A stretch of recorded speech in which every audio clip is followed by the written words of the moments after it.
আজ আমি আপনাদের সাথে খুব সহজ একটা নাস্তার রেসিপি শেয়ার করব। আপনারা চাইলে এই নাস্তাটা সকালেও খাইতে পারবেন, আবার চাইলে বিকালের নাস্তা হিসেবেও খাইতে পারবেন এবং ঘরে থাকা সব উপকরণ দিয়ে খুব সহজে এই নাস্তাটা তৈরি করা যায় এবং এই নাস্তাটা অনেক স্বাস্থ্যসম্মত। বাচ্চাদের এটা পিৎজা বলেও আপনারা খাইয়ে দিতে পারবেন। বাচ্চারা যদি খাইতে না চায়, এভাবে কেটে সুন্দর স্লাইস করে পিৎজার মতো যে কোনো সস দিয়ে দিলে বাচ্চারা খাইতে এটা পছন্দ করবে। এটা টমেটো সস বা চিলি সস যে কোনো সস দিয়ে এটা খাইতে খুবই ভালো লাগে।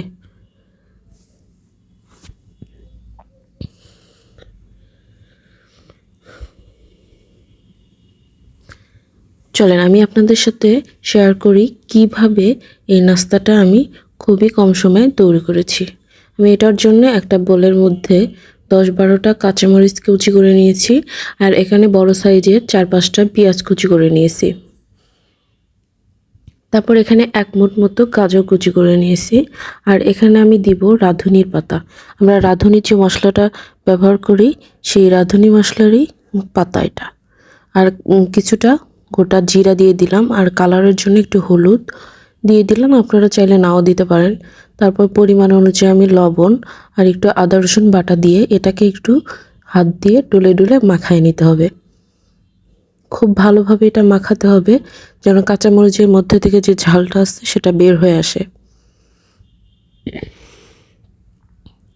খুব ভালোভাবে মাখানো হলে আমি এখানে চাল বাটা দিয়ে দিলাম। আমি এখানে চাল ভিজিয়ে রেখে পাটায় বেটে নিছি। এটা কিন্তু ব্লেন্ডারে ব্লেন্ড করি নেই, এটা পাটায় বেটে নিছি। এটা একদম মিহি করে বাটি নেই, একটু দানা দানা রেখে তারপর এটা বাটছি। তারপর এখানে আমি দিয়ে দিলাম চালের গুঁড়া। রাইস কুকারের কাপের 1 কাপ মতো চালের গুঁড়া দিয়ে এটাকে মাখায় অল্প করে পানি দিয়ে এটাকে মাখায় নিতে হবে। আপনারা চাইলে অল্প অল্প করে পানি দিয়ে এটা করতে পারেন, তবে আমি একেবারেই বেশি করে পানি দিয়ে দিলাম আমার পরিমাণ অনুযায়ী। এটা খুব বেশি ঘনও হবে না, আবার একেবারে পাতলাও হবে না, আপনারা দেখে এটা বুঝে নেন। এবার আমি চুলায় একটা প্যান গরম করে এর মধ্যে এই ব্যাটারটা দিয়ে দিচ্ছি। আমি এখন পর্যন্ত এখানে কোনো ধরনের তেল ব্যবহার করিনি। এটা ব্যাটারটা দেওয়ার পরে আমি খুব সামান্য পরিমাণ তেল চারপাশ দিয়ে দিব। আপনারা যদি তেল নাও দেন তাও কোনো সমস্যা হবে না। এটা খুব সহজে উঠে আসবে। তেল না দিলেও কোনো সমস্যা নেই, উঠাতে কোনো ধরনের সমস্যা হবে না। তারপর আমি এটাকে ঢেকে দিলাম, এটা যেন দুই পাশে সুন্দরভাবে সিদ্ধ হয় এই জন্য।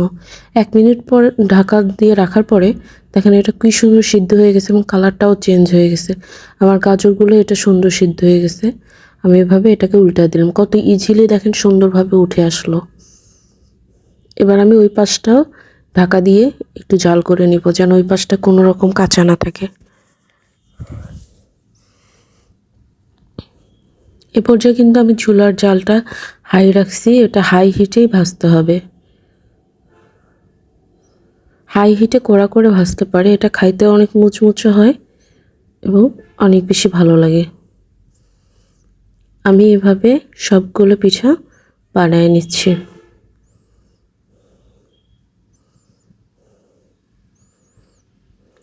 হয়ে গেল আমার মজাদার ঝটপট ঘরে থাকা উপকরণ দিয়ে খুব সুন্দর নাস্তা